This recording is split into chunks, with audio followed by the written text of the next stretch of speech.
PK52, the Saturday morning meeting. So I may be a little early, but let's get into this right now. So we're in the summer months. You're super busy.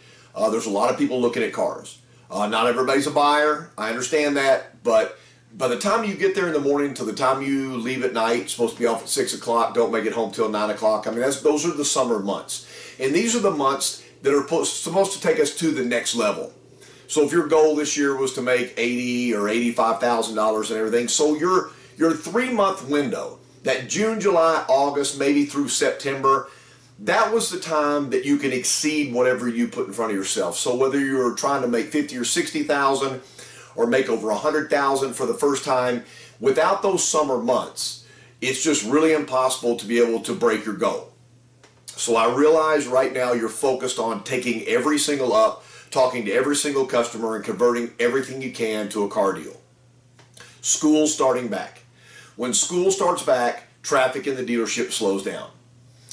Parents are busy, and that's our pocket of buyers from that 22-year-old to that 50-year-old buying market. That's what Toyota really wants, and those people are preoccupied.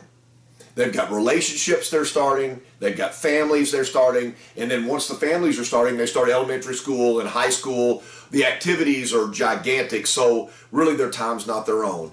So this is when we need to plan right now for what's going to happen as we enter the fall and the winter months, as traffic slows down. It takes a unique salesperson to think outside the box. I go to dealerships all the time, and you guys are family to me. But I walk out there, and I come out of my car at the dealership, and I see 6, 7, 8, 9 or more salespeople just standing outside on the sidewalk looking at the lot. If there's nobody there, to me that's non-useful time. That's non-revenue time. You're waiting on somebody to come in based upon the advertising, and usually our advertising is at a point where you're really not making any money on the car deal and the customer's already made all their decisions. So I'm asking you to resource. In my hand right now, I've got an RO. The repair order in the service department is extremely important because of the information it has on there. There's a lot of salespeople that have gone to the next level that you know what you can sell, what's hot, what's not. If you could actually set up your used car inventory on the cars that you wanted and the colors you wanted, it'd be easier to sell cars. I understand that. You want that specific Tacoma or that specific 4Runner or some Highlanders that are completely featured out, or some that don't have any features. But you know what's hot and what's not, and a lot of times those cars are not the cars that we're putting in our pre-owned inventory. Those cars are in your service department. Just a little simple math. If 4 service riders write 20 ROs a day, that's including lube, oil, and filter. That's just the express lube or whatever. That's 20 ROs a day, which is about average, 18 to 22. Then that dealership is doing just under 25,000 ROs a year. That's 25,000 Toyota owners, whether they're still under warranty or not under warranty, that have come to your dealership. They've actually physically been in the store in what we call the back end of the store. Most of the time, nobody talks to those people. They can come in multiple times a year and never be entertained with a conversation from the front end about a car. So several things that I would do in preparation for winter. First of all, our brand new car that we're offering right now is the Avalon. How many customers have not been in a new Avalon, have not experienced the technology of a new Avalon? Corolla right around the corner. Once that Corolla comes in, it's going to have all this technology built in it. Why wouldn't you go back to your service department and in some area, depending on the size of your service department, display a brand new 2019 Avalon? Put some magnets on the side and just stick them on the car, telling the customer all of the changes that have been made for the 2019 Avalon. Doesn't require a salesperson to be back there. But what it does is it piques the curiosity of the customer, hopefully making them come up front and say, can you show me more about this car? There's a lot of customers that have never seen a CHR. They have no idea what it is. They see it in the dealership. They don't know it's a brand new design vehicle. Why wouldn't you put a display back there? Why wouldn't you display our brand new cutting edge technology to 25,000 customers that are already coming in your store that require no advertising dollar at all? If you're in a bigger store, let's say 8 service writers, that's 50,000 eyes, sets of eyes. And they may be with their spouse, or their family may be with them. So 50,000 automatically becomes 100,000. And we display something in our service department. The benefit to service, if you have any kickback, is if I sell them a new car, then you've got them at least for 2 years because of Toyota Care. So why don't we work with our service department? In my hand, I have an RO. Once these ROs are closed, a lot of dealerships will follow up with a customer and ask them to fill out a survey or hope you had a good experience. It's usually an automatic prompt. It's not even real. It's not even heartfelt. It's something that we program into the computer system so that if they have an RO generated, that we send out a thank you, which is a generic thank you for using our service department. On this RO, I've got name, I've got the address of the customer, I've got telephone number, and I got a second contact number, which is a cell phone number. A lot of dealerships are starting to use email because customers get response to emails. If your dealership is not putting emails into the ROs, then you need to add a field that has the customer's email.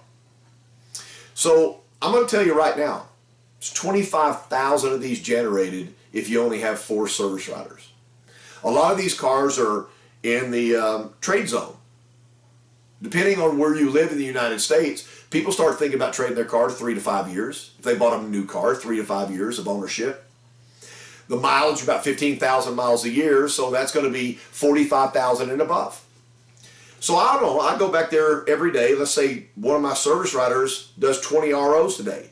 Out of those 20 ROs today, 4 of those ROs fall within the category of 45 to 75,000 miles. I can see on the RO that they purchased this vehicle new, and I dropped them an email. Hey, I'm KC Nix. I know that you guys are using our service department. I want to identify myself. I'm one of the salespeople up front, and I'd like to make you my client. I'm sending out you an email, basically just letting you know what we've got going on at Toyota right now. So make the email a discoverable email. Send an email and then send an attachment of some video of the all-new Avalon or the all-new Corolla, or maybe that 4Runner that's a very unique 4Runner. Attach it. I mean, how would I decide what to send them? I don't know. I'm looking right here and this customer's driving an Avalon, so probably going to send them an Avalon video. The next customer I look at, I pull another RO, and I see this customer just spent $1,266.84 in our service department. I know some of you have been in the business a long time. Once you have a large service bill, in your mind, you're thinking, do I want to keep this car another 2-3 years? Do I want to incur another over $1,000 RO? Is it time to let this car go? I'm starting to think about it. And the next thing I know, I get contacted by a salesperson. Why would I want this car? They just paid for all the service. This is going to be a phenomenal car for my pre-owned inventory because they've just serviced the car to the max. I send them out a simple deal. I said, I know you had your car in the service. I want to thank you for your service that you did in our dealership. I hope you're really excited about our service department and the quality that we have. Your car is one of the cars that we're really interested in. We're currently paying a premium at the auction for all of these XSE Camrys. If you're thinking about trading the car in the next 6 months or so, just hit me back. Let me send you some information on what's out there right now. If not, just make sure you keep my email, and whenever you're ready, just let me know, and I'll expedite the next delivery so that you don't have to go through the same old process again now that you have somebody on the inside that's on the new and used car side. Thank you so much for reading the email. I've enclosed a little quick video of the all-new 2019 Avalon. I think you'll enjoy it. Why would you not do that? That's enough for today. What I want to do, though, is I want to tempt you over the next couple of weeks to start doing this so that you reap the benefits when we get into October, November, December, January, and February. Don't make those a non-profit time of the year. Make those a by appointment only time of the year so that you can have a little bit of time to yourself, especially during the holidays, because you've programmed in your client base. I hope this helps. I hope this makes you think about the future and not just today. PK52, the Saturday Morning Meeting.